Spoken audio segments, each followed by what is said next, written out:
اور مومن مرد اور مومن عورتیں ایک دوسرے کے دوست ہیں کہ اچھے کام کرنے کو کہتے اور بری باتوں سے منع کرتے اور نماز پڑھتے اور زکوٰۃ دیتے اور اللہ اور اس کے پیغمبر کی اطاعت کرتے ہیں۔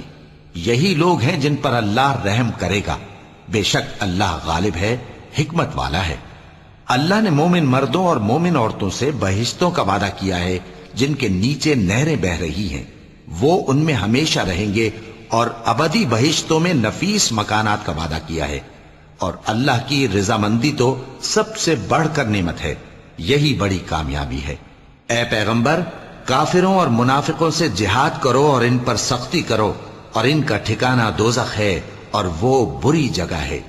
یہ اللہ کی قسمیں کھاتے ہیں کہ انہوں نے تو کچھ نہیں کہا، حالانکہ انہوں نے کفر کا کلمہ کہا ہے اور یہ اسلام لانے کے بعد کافر ہو گئے ہیں، اور ایسی بات کا قصد کر چکے ہیں جس پر قدرت نہیں پا سکے۔ اور انہوں نے مسلمانوں میں عیب ہی کون سا دیکھا ہے سوائے اس کے کہ اللہ نے اپنے فضل سے اور اس کے پیغمبر نے اپنی مہربانی سے ان کو دولت مند کر دیا ہے۔ سو اگر یہ لوگ توبہ کر لیں تو ان کے حق میں بہتر ہوگا، اور اگر منہ پھیر لیں تو اللہ ان کو دنیا اور آخرت میں دکھ دینے والا عذاب دے گا، اور زمین میں ان کا کوئی دوست اور مددگار نہ ہوگا۔